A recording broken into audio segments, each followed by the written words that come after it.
Hey guys, welcome to another episode of the Chad Prather Show. A lot of stuff to get into, man. We're living in a crazy world. I mean, it's just wild. But hey, you know, if you're checking your 401k, you're unburdened by what has been. You don't have to worry about money anymore. That's because it doesn't exist at this point. The nation is in shambles. We are more divided than we've ever been, and who knows what's going to happen next? I mean, it's insane. You can't stay on top of the news cycle. I mean, these headlines are coming at us with rapid fire. And so I don't know. I just want to take a big old nap. And but somebody that I really admire, somebody I really respect, and somebody who stays on top of the headlines is the host of the Hannah Faulkner Show. She is my friend, and she joins me today. Hannah Faulkner, how are you? I am doing great. How are you doing? I am doing good. You are, I'm going to put you on the spot, Hannah. This is not a polite thing to ask a lady. How old are you? I am 17. I just turned 17 a couple months ago. You blow my mind. You amaze me. You have graciously had me on your show twice. And when I listen to your input and the things that you say, it is so profound that at your age, and I don't mean that in a condescending way, but at your age, you are getting so much done using your voice and your platform and just out there making people aware, waking people up. And I'm very appreciative of that. Talk to me a little bit about your journey. Like, did you just wake up one day, you know, you came out of the womb and you were like, I think I'm going to be a podcast influencer and just blow people's minds. Tell me about your journey, how you got to where you are and what your focus is and what it's all about. Hey, I do have to say, it's hard, looking at, every day I turn on X or Instagram or whatever it may be. Like you said, it's so hard to keep up with headlines. I mean, every day it's, there's like 20 things you have to cover. I have a show 5 days a week, and every day it's like, where do I even begin? What do I even start off with? I mean, it's absolutely absurd that we're even having these conversations. I just went on this bus tour for 2 weeks with Concerned Women for America. The back of the bus says, honk if you know what a woman is. And the question I'm asking, I mean, like, how in the world are we here at a point in society where we're even having to have a bus that says, honk if you know what a woman is, much less have leaders across our country that can't even define what a woman is because they're not a biologist. It's absurd. It's insane what we're even fighting against and fighting for. But as it pertains to my journey, it's interesting. I've grown up in a great household. My parents have always talked to us about what's happening in the news. I remember, growing up watching Fox News, Newsmax, all of these different, I remember even too, my dad was like, listen guys, we're going to watch CNN for a couple minutes. I want you guys to see the contrast between CNN, Fox News, and Newsmax. And so, since the beginning, we really have been just invested in the truth and in what's happening in our country. And I think that's so important. I think a lot of times parents neglect that area, is just sharing what's happening in our country and instead letting TikTok, Instagram, social media influence their kids. But it really wasn't until I was about 15 years old and I was able to see what was really going on, specifically in the medical industry with the gender mutilation, the genital mutilation surgeries. And so my sister, she was August 2022, actually 2 years ago tomorrow, she was paralyzed in a freak swimming accident, paralyzing her from the chest down. And so because of her accident, we were placed in 6 different medical facilities. And during our time in those facilities, my family and I were really just able to see not just how the medical industry, but the media, Hollywood, I mean, all of these different institutions were imposing this state-sponsored religion, the rainbow cult, onto the children. I remember being there, and nearly every single day, a doctor would come in with their pronoun pin on. One of the doctor's appointments we went to was the girl. She was in residency. She had colored hair, and her pronoun said they, them. And she's coming in here giving medical advice to parents, yet can't even tell us whether or not she's male or female. And so I thought to myself, wait a second. We are here at a point in society where we have medical professionals telling us what we should do with our children and giving us advice, yet can't even determine, they don't even know what their own gender, their sex is. Some of the most basic principle. And so I thought, I have to do something. I'm seeing, so you saw Chloe Cole. She's one of the most well-known detransitioners coming out, sharing her story upon thousands upon others, sharing their stories of what the medical industry has done to them. And so I thought, you know what, I have to do something. And so January 2023, I hosted the first Teens Against Gender Mutilation rally. It was total spiritual warfare, good versus evil, something I've never seen before. We had about 600 attendees and 200 protesters out there. I think we had around 30 cops at this rally because of just how insane the protesters were getting. And I mean, you couldn't even hear yourself. This is a rally that was outside, and the sounds, the drums, the sirens that they brought, it was total spiritual warfare. Total spiritual warfare. I've never seen anything like it. But then the week after, General Flynn or the week actually before, General Flynn invited me to the Reawaken America tour, and then since then, it's been a whirlwind, fighting for freedom and fighting for common sense, ultimately. But here we are. Started the Hannah Faulkner Show about 6 months ago, and now I'm on your show. You know what? It's so amazing to me. You and I met at Mar-a-Lago, and it was funny because you were there with your dad, and I talked with him for a little while, and he said, I'm trying to remember exactly what he said, because I said we shared each other's contact information so we could get on each other's shows. And your dad says, I trust you if I'm giving you my daughter's telephone number. So I was like, knowing what I know about Hannah at this stage in the game, she's a pretty tough girl. I mean, she can handle her own. I mean, you're out there, at 15, 16, 17 years of age, you're dealing with protesters, you're throwing rallies. I saw the bus that you've been on. When people saw that bus with the wrap on it and just promoting women, how do people respond? Like if you pulled into a gas station or something like that, I mean, was it an attention getter? Did people give you a thumbs up, or, they honked? Did they boo you? I mean, did you get any responses while y'all were out and about with that?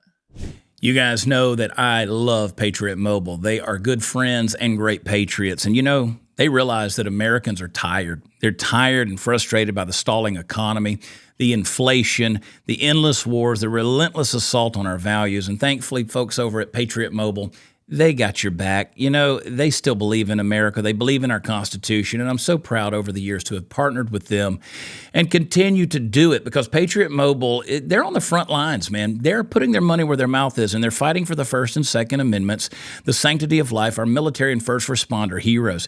I want you to take a stand with them on conservative causes and put America first by switching over to Patriot Mobile today. You're going to get the same nationwide coverage as the big providers, because Patriot Mobile, they operate on all three major networks, plus they back their service with a full coverage guarantee.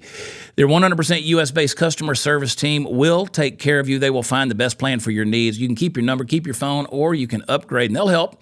Go to patriotmobile.com/Chad or call them 972-PATRIOT. You do it right now, you get a free month when you use the offer code CHAD. I spell it Chad. Use that offer code, and don't get fooled by the other providers pretending to share your values or have the same coverage. They don't, and they can't. So join me. Switch to America's only Christian conservative mobile provider. That's Patriot Mobile. Go to patriotmobile.com/Chad. Call them 972-PATRIOT. Get your free month of service today. Use that promo code Chad. Hang tight. We'll be right back. It's funny. 2 years ago, I joined, that was my first bus tour with them, was 2 years ago. In 2022, and I remember riding down the road, and the amount of middle fingers that they got because of honk if you know what a woman is was absolutely absurd. Same thing this time, which we kicked off the bus tour at the RNC, and even at the RNC, one of the stickers on the side of the bus says "Choose Life." And I remember one of the ladies came by, and I can't remember if she was a reporter or what she was doing there at the RNC, but she came by, and I was like, hey, would you like to sign the bus? Because they have thousands upon thousands of signatures from elected officials to just everyday American citizens signing the bus because, they know what a woman is, and they're proud to know what a woman is. Yeah. But this lady comes by, and I was like, would you like to sign the bus? And she's like, oh, your bus says choose life? Absolutely not. I'm like, okay, so you choose death. Got it. But you know what? It's interesting just to see the differences in reactions, especially on the road. I remember we went to the Grand Rapids, Michigan Trump rally, and we had the bus at that rally, and the amount of the horns that we heard at that rally was amazing. It was encouraging to hear that. It really is. Isn't it absurd that we're even having this conversation where we're excited, where people are honking because they know what a woman is? But regardless, it was encouraging. On the side of the bus, we've got, I think, Stand With Israel. Concerned Women for America has 7 core issues, and so they have all the issues displayed on the side of the bus. But it was interesting just to see the contrast and the differences of opinions. It's honestly sad to see some of the middle fingers as we're driving down the road, and it's like, okay, wow, like just a basic principle. But were you at the RNC? I didn't see you there. No, I was not. I wasn't able to make it there. You would have seen me had I been there. And I had a serious FOMO. I hated missing out because all of my friends were there, and I wish that I could have been there. But and I tell you, after the assassination attempt, I really wanted to be there, you know. And so anyway, I missed out on it, unfortunately. Had invitations to be there, but just couldn't make it work with my schedule. You you know, how was your experience while you were there? I mean, overall. It was I feel like a whirlwind of emotions for all of the attendees. Obviously, there were some things that happened at the RNC that I disagreed with. But I will say, I think it was Friday night. Maybe it was not Friday. No, Friday night. It was Wednesday night, maybe? I think it was the day before Trump. Sorry, I got my days mixed up. So I think it was Wednesday night. They had the Nutra family come out. They're an American family who have a son that is being held hostage by the Hamas terrorists right now in Israel.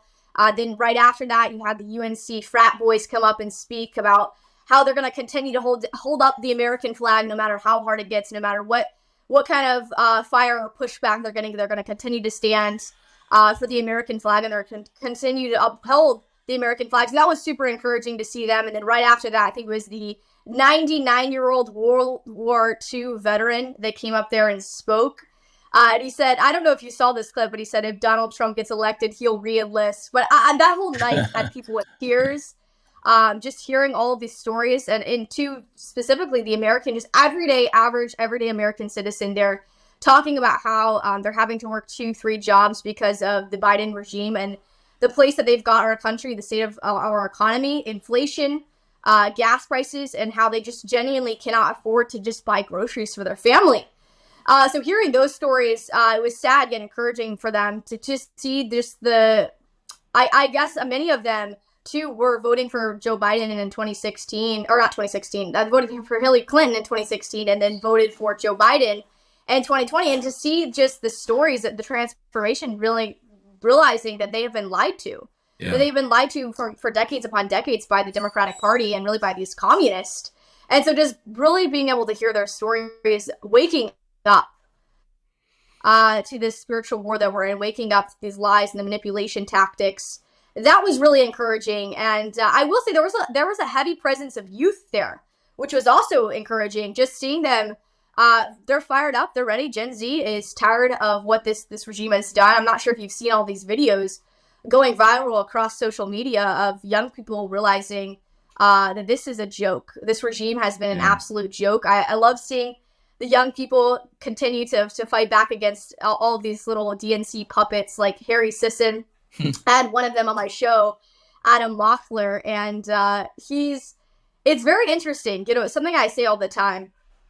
That is, you know, you don't need to be a Christian. You don't have to have a religious compass to understand these things are right and wrong. However, I don't think it's any coincidence when we've had the educational system primarily pushing this idea of evolution for decades upon decades, so you come from nothing, you're going to nothing. Well, what does that mean? That you're nothing. And so if you don't value life, you don't understand that we were created on purpose and with a purpose, then it's going to be very hard to value life from conception to the grave. And so when I have these liberals on my show, we start off with like a worldview. Like, what's your worldview? Are you an atheist? Are you a Christian? Do you believe there's a God? Is there a creator? And 99.9% of them will say there's no God. All of the liberals that have come on my show and I've had conversation with. And so I'm like, okay, wait a second. That makes sense. If you don't understand, if you cannot comprehend that there is a creator and that you've been created on purpose, okay, that makes sense of why you can't value life from conception to the grave, because you don't value life. You don't value life because you don't understand that there was a creator of that life. So, you know, it's really sad, but I don't think that it's any coincidence that we're seeing, you know, 27% of Gen Z identifying as LGBTQ, only 18% of Gen Z is proud to live in the United States of America. While those statistics are sad, I really don't think it's any coincidence when we've seen nearly every single institution imposing these ideologies onto Gen Z. So all that to say, I was still encouraged being there at the RNC, hearing the stories, seeing the Gen Zers, the UNC frat boys. I met them briefly after they spoke. So that was encouraging for sure. Yeah, that's awesome. And to hear you talk about, because you catch a lot of flack. You have the debates on your show. You're not you don't shy away from differing viewpoints with people. You'll confront them head on. And I got a lot of respect for you for doing that, because you definitely handle your own. You know what you're talking about. But I was shocked at some of the pushback you get from the comments. Whether where it's posted and stuff like that. Does that ever discourage you? You know what? There's this quote: it's "Don't ever take advice from people you wouldn't want to become." So I don't know if I'm gonna take advice from someone that is living in their mom's basement and it's been there for the past 20 years of their life, and it's playing video games all day and has blue hair, doesn't know what they're going to do with their life. But I will say too, a lot of people, even young people, old people, middle-aged people, they are afraid to get involved because they're afraid of the pushback they're going to get. They're afraid of being name called. They're calling you names because they have no other argument. They're calling you names because they can't bring any substance to the table. And so I think when you realize that, when you recognize that they're just calling me names to deflect from the real issue, it's like, okay, you know what? Let's get back to the point. You're just deflecting from the real issue. Let's get back to the topic and let's start debating.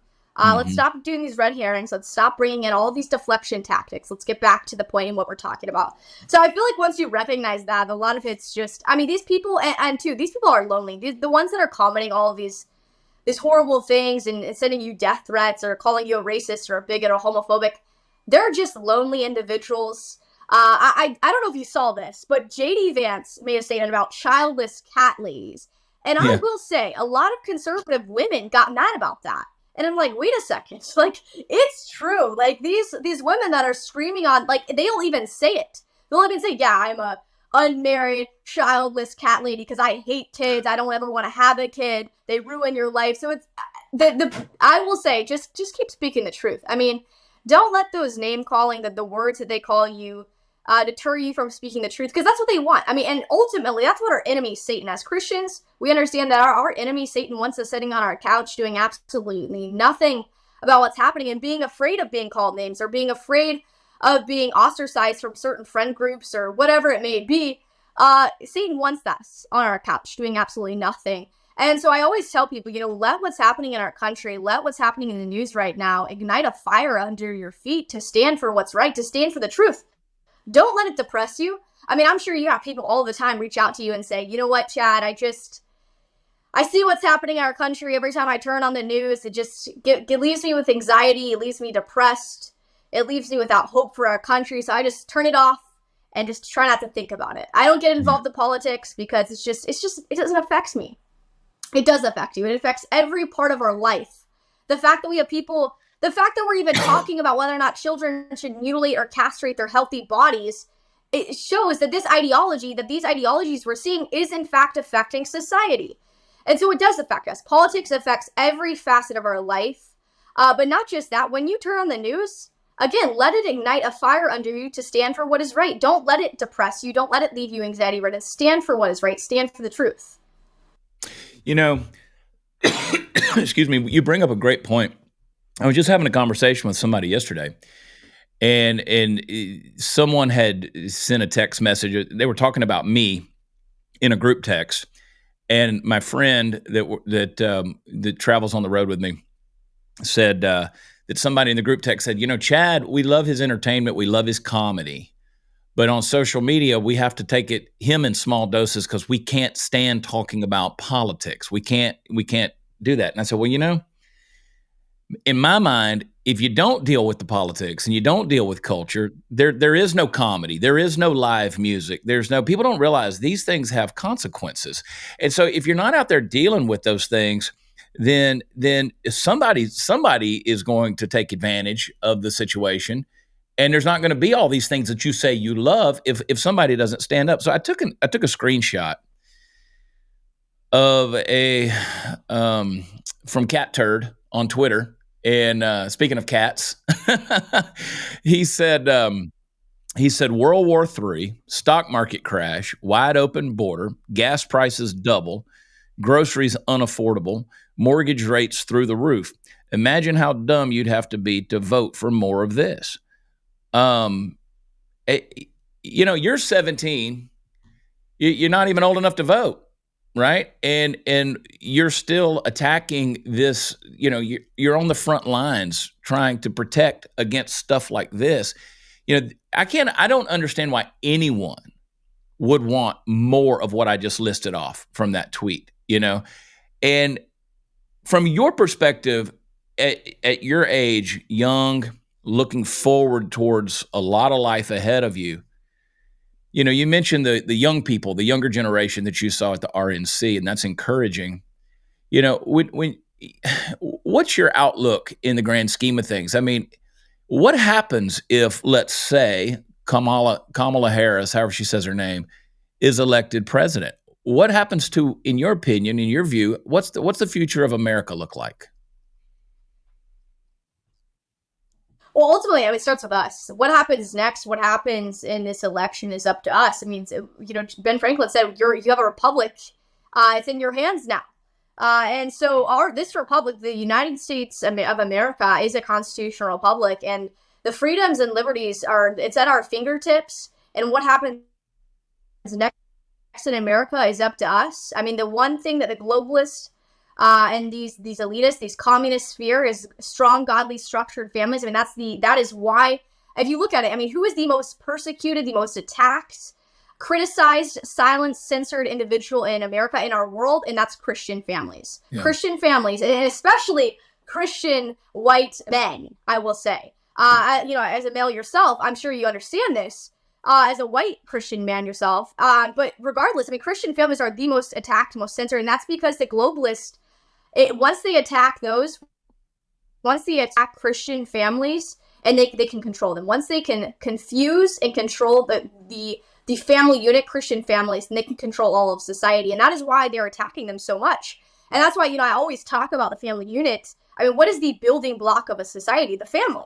Mm-hmm. And so once you can collapse the family unit, then you can control society. And if you look throughout all of communist countries, if you look all throughout history, I mean, that was the first two lines of attacks is religion and the family, mm-hmm. all throughout history, throughout communist countries.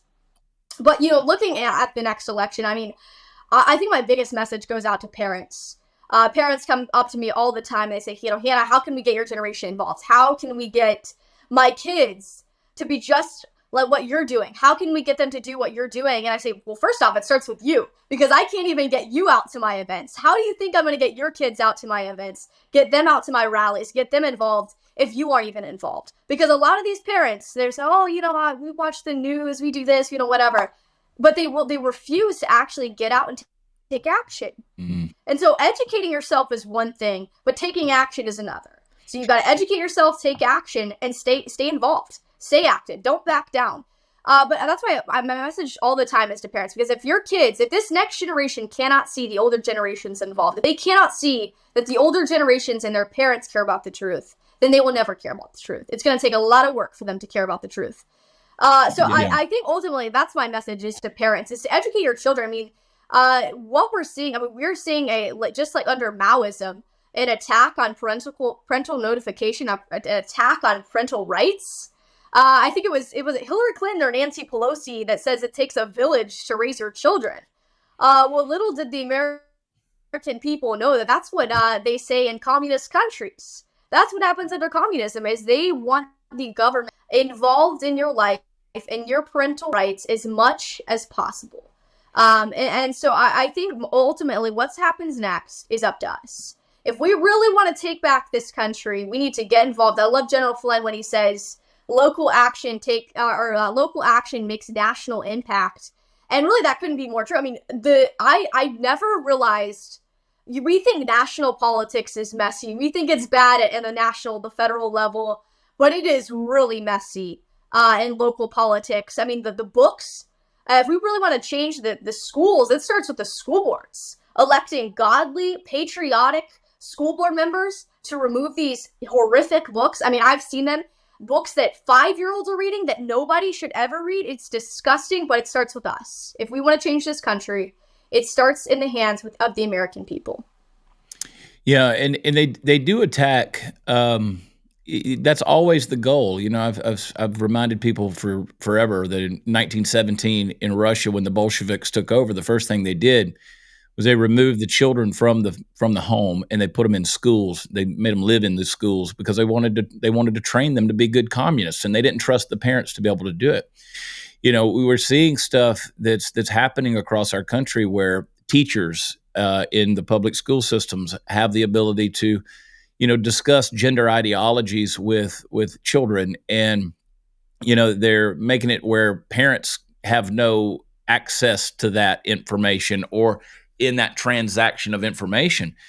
And so if you look at the pattern, it always remains the same. You talk about, it takes a village to raise. Hillary wrote a book. It takes a village. It takes a village to.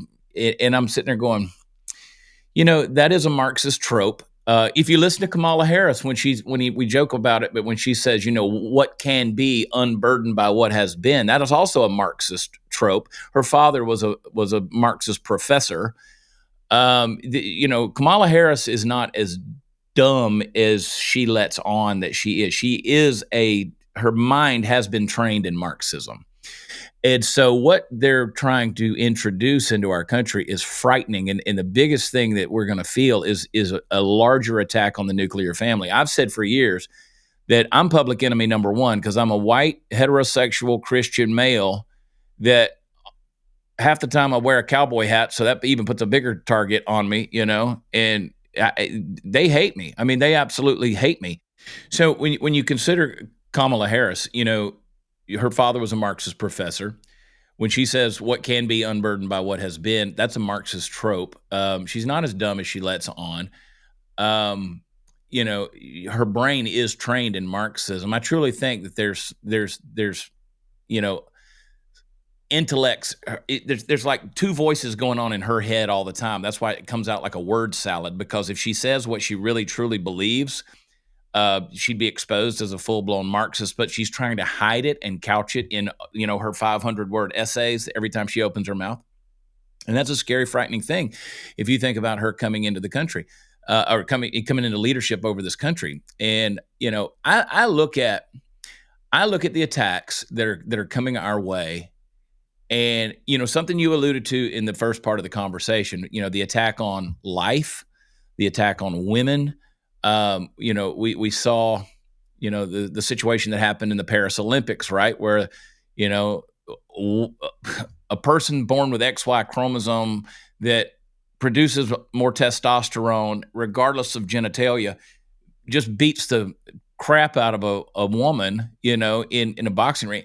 And we're just supposed to turn a blind eye and say, yeah, that's fine. There's these attacks that are happening, the ideological attacks that are happening.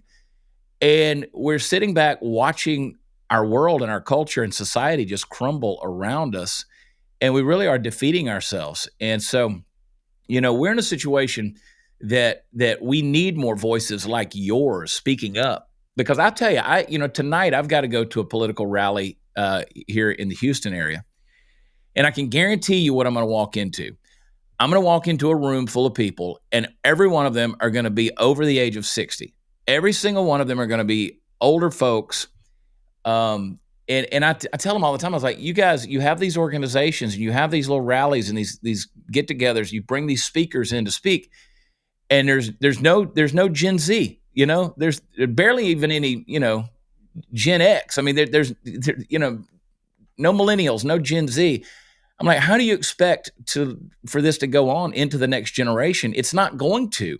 If we're, as you're saying, if we don't, educate parents to get their, young people involved. If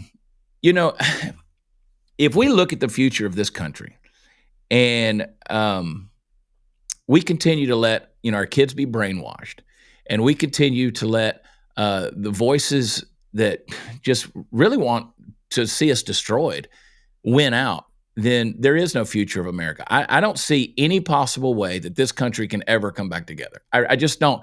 Ideologically, I just don't see any way. I can't unite with people that want to murder unborn babies, that want to cut genitals off of children, that want to talk gender ideologies with children in the schools. I can't unite with those people. So, I guess if Kamala, I'll say this and I'll hush. I guess if Kamala gets elected, I'm really going to push real hard for Texas secession.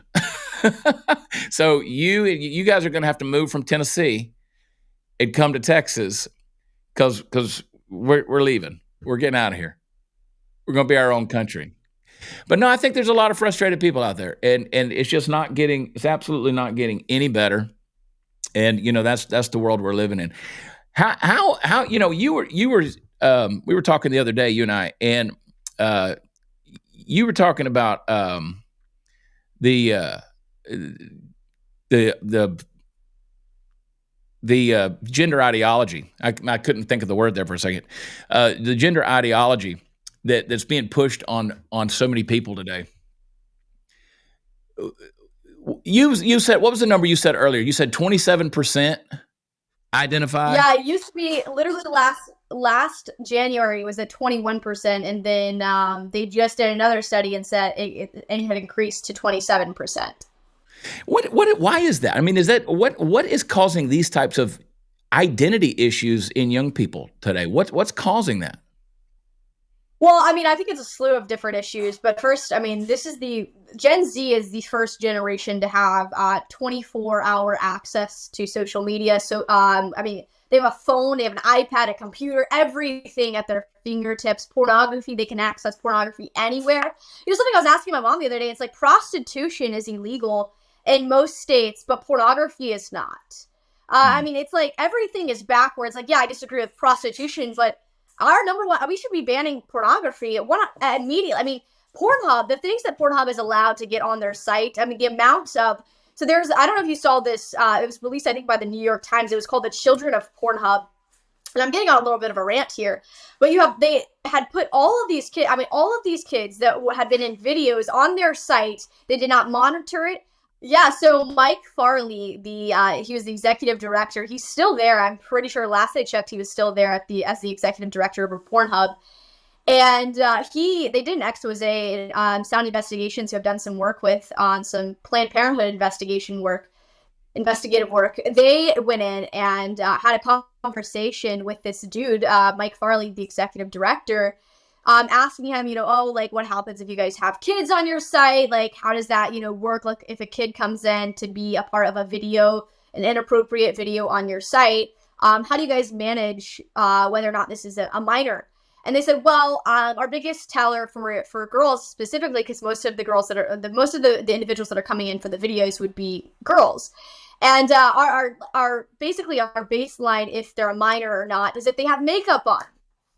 So if the girl has makeup on, she's over the age of 18, over 21, it's fine. She can be in the video. And so that was something that he said. And even the executive director even said that he doesn't understand why anyone would watch pornography. He doesn't understand why anyone would want to watch this. It's one of the most degrading, oppressive things that you could possibly watch and spend your time doing. It leaves you feeling hopeless. It leaves you feeling without a purpose for your life and just kind of leaves you in a rut. And so here you have the executive director of Pornhub saying this on camera. He doesn't know he's on camera, obviously. They're investigating him, kind of catching him in a trap. But here you have the executive director of this site saying that nobody should be on this site because it's so bad. But regardless, I mean, this is the first generation, Gen Z. I think it's the average age of someone viewing pornography right now is age 11. Just to think, my brother, he just turned 12 years old. To think, he had all of his friends over here. To think that that's the average age that kids are viewing this content is disgusting. I don't think it's any coincidence. If they're viewing this kind of content, this perverted, twisted content every single day, of course we're going to see a rise in kids identifying as LGBTQ. Because what does pornography do to your mind? It perverts things. It twists your mind. It twists a view of what God had created holy for marriage. And it is so sad to me to see the amount of kids that have been been addicted because of what big tech has done. Kids that have been lured in. I mean, just one click. I'll say this too. My brother, we have created an Instagram account for him because he races stock cars, and we just want people to be updated on, when he's racing and competing and all of these things. And the contrast between on the For You page between his page and my page is insanity. His entire page, his For You page, which he never gets on, he's not allowed to, is filled with half-naked women. But my page is all about politics. I mean, that's all I do. And so it's like they know what they're targeting. I mean, big tech knows what they're doing. They know exactly what they're doing. They have no incentive. It's all about money. There's a lot of money involved in this.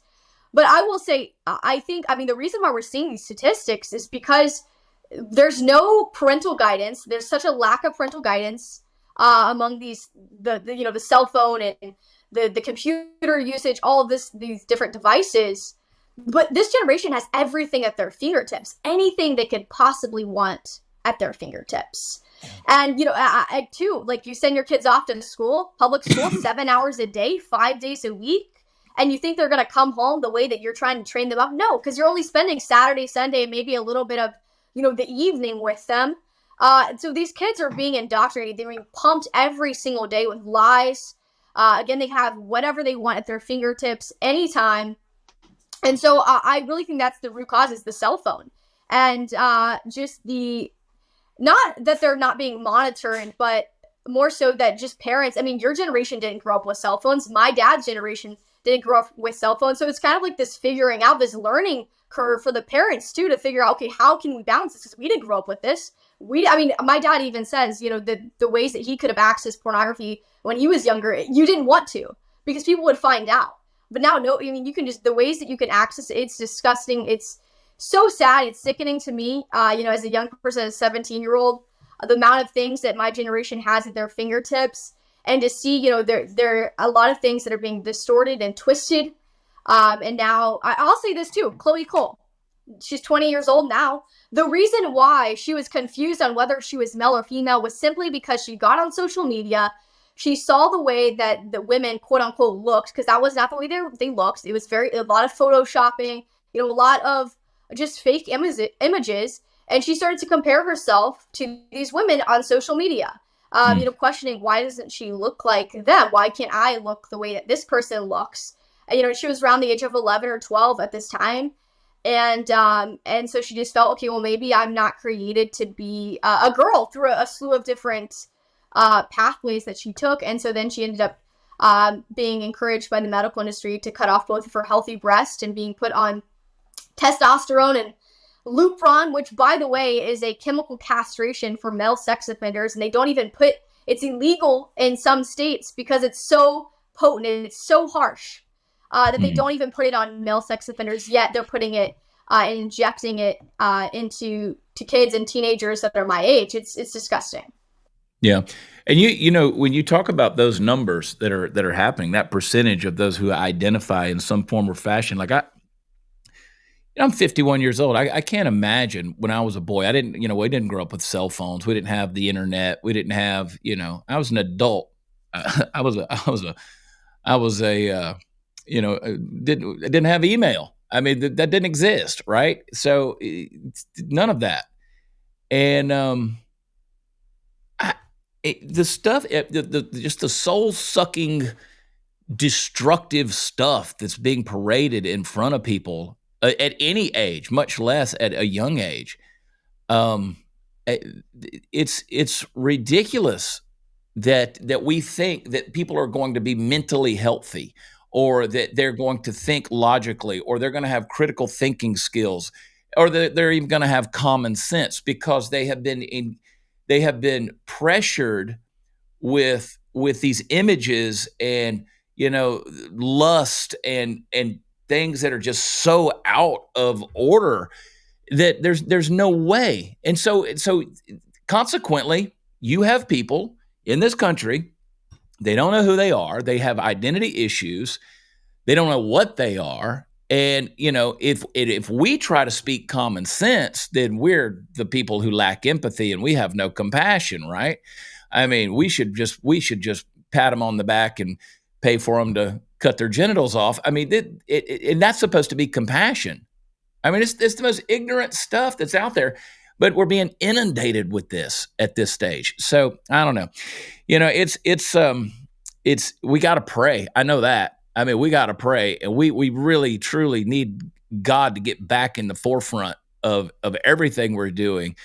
And because, if you read your Bible, if you read your New Testament, it talks about this stuff. I mean, all of this stuff has been foretold that it was coming. It was going to happen. And you're right. If we don't get back to the design of the Creator and the order that's prescribed by our Creator, there's no hope for any of us. That's my little bit of a rant. And but would you could you make several references to God and design and the Creator? What part does faith play for you in what your messaging is, and how you kind of are constructing your mind in terms of how you're approaching this situation in our world today?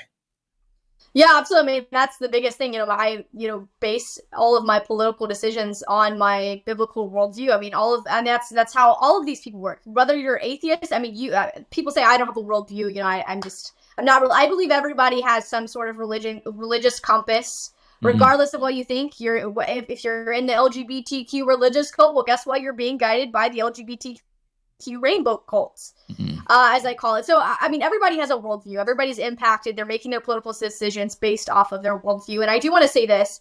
One of the most interesting things that I find is that nearly every single ideology, nearly every single issue that we are fighting against and fighting for in society is directly an attack on God's first commandment to mankind: go and multiply.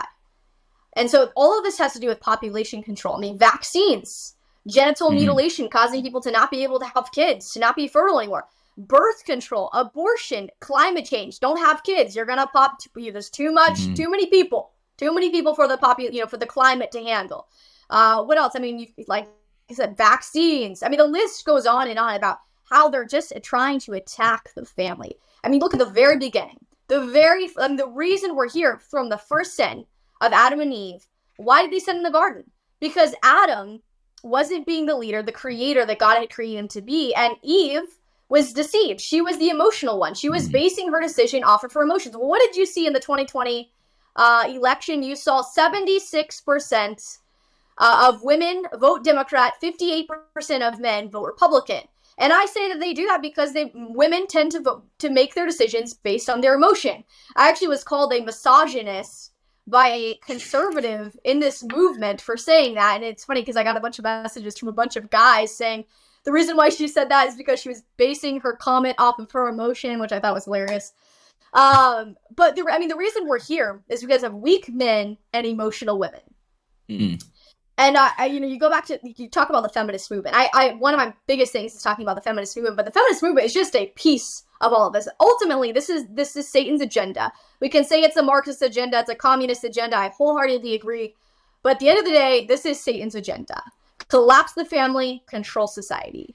And so you look at the feminist movement and how it really has pitted men and women against one another. Telling women that you don't need a man, that men and women are just the same. We have all of these feminine, or all of these girls sports activists, the advocates coming out saying, where are all the feminists at? And I get so eat up by conservatives always relaying back to the feminist movement saying, well, what about the movement that used to be for women's rights? The problem is the feminist movement was never about women's rights. It's all about control.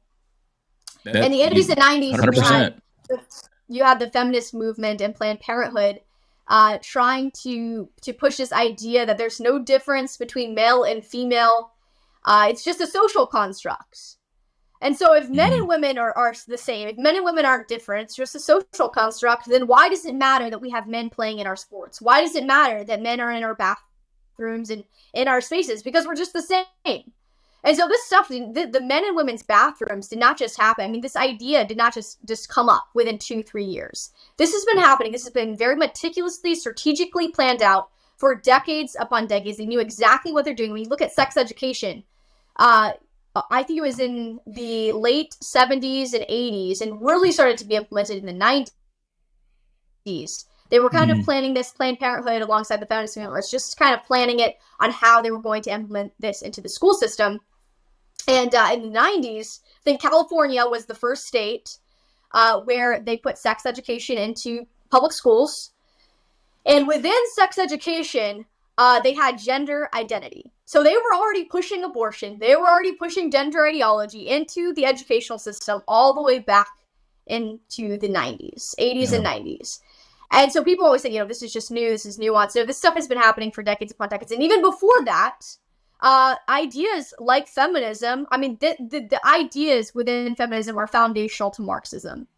But regardless, going back to what you said about my faith, again, I believe that there's a creator over heaven and earth. I believe that we've been created on purpose and with a purpose for such a time as this. And I will say, too, a lot of people quote that Esther 4:14 verse, we were created for such a time as this, but they forget that before that, it said that if you are silent, if you refuse to stand for the Jewish people, I will raise someone else up. This won't just go away. In Esther 4, we hear a lot of times, you were created for such a time as this. But prior to that, it says, if you remain silent, I will raise someone else. I will raise up someone else to speak on this issue and to deliver the Jews from their oppression and what was happening to them. And so, I always tell people, like, these issues that we're fighting, they're not going to just, if we don't rise up and stand for the truth, it's not just like, so nothing's going to happen. No, God will just raise up someone else. But shame on us if we cause the Lord to raise someone else because of our silence and our disobedience to the Lord. And too, I had this guy on my show. His name is Mason. He's the pro-life Spider-Man guy. He's climbing all the buildings, and he shared this story. And I love it so much. In Bonhoeffer's book, he shares how the church, many of the churches under Nazi Germany, were placed right beside railroad tracks, and a lot of the trains would go by on Sundays, holding the cargo full of Jewish people, and you could hear their cries, their screams, their crying for help as they were headed to a concentration camp. And the way that the church just drowned out the sound was just to sing louder. That's what they said. In order to just drown out the noise, they would just sing louder.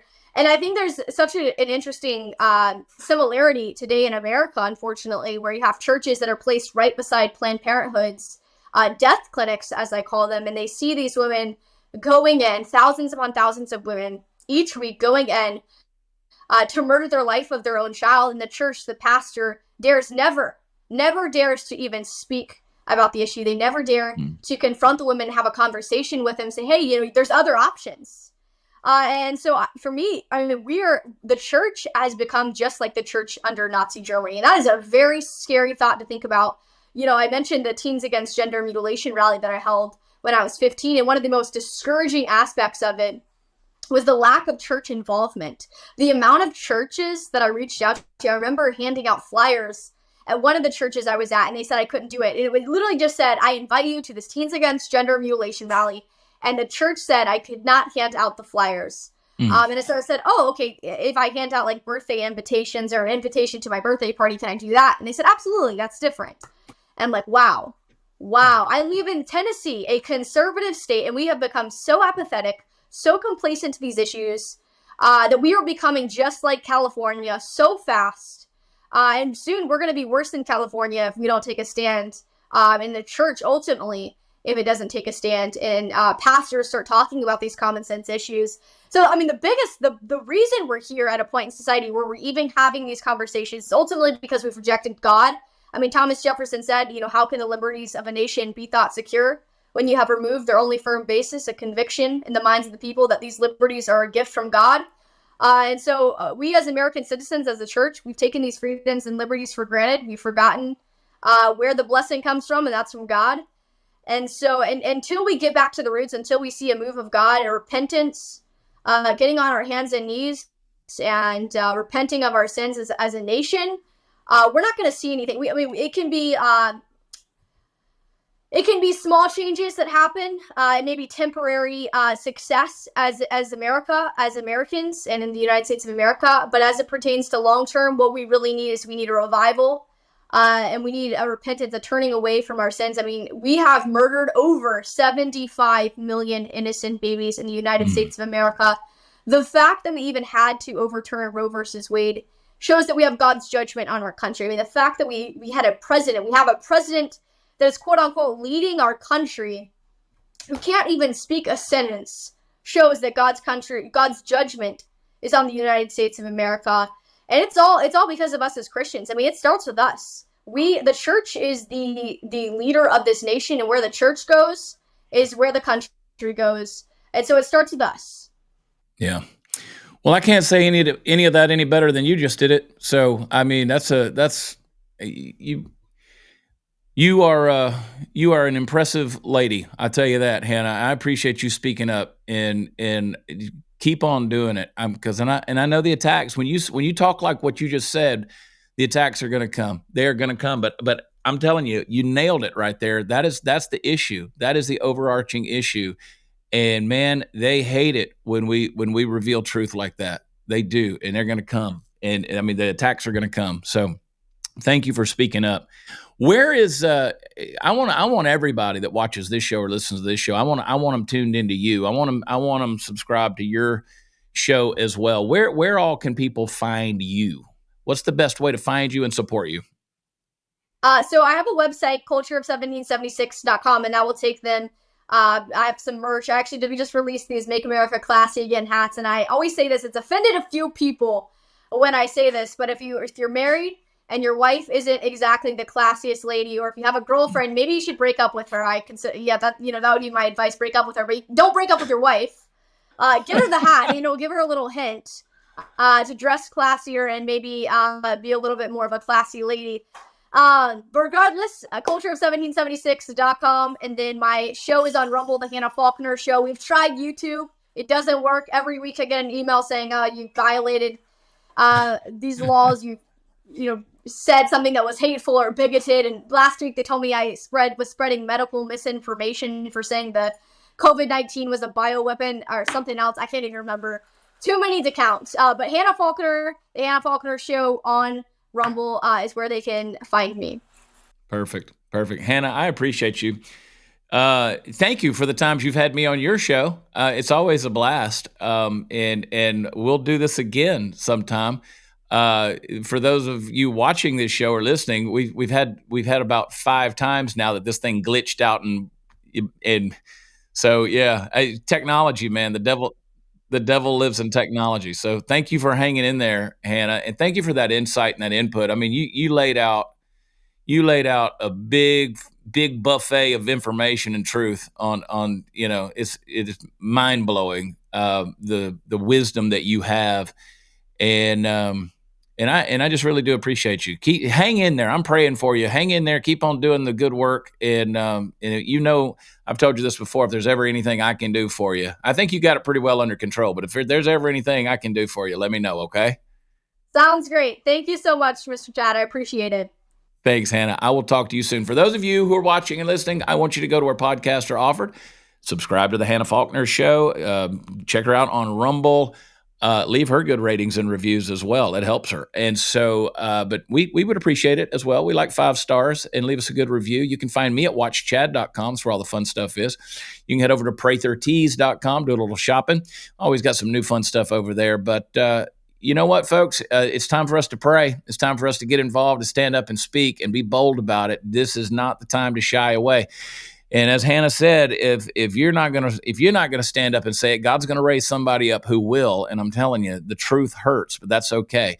The most compassionate thing you can do to somebody who's headed towards destruction is to tell them the truth. So let's get our heads out of the gutters and get back to critical thinking and common sense. Know that I love you guys. God bless you. We'll talk to you next time. Bye.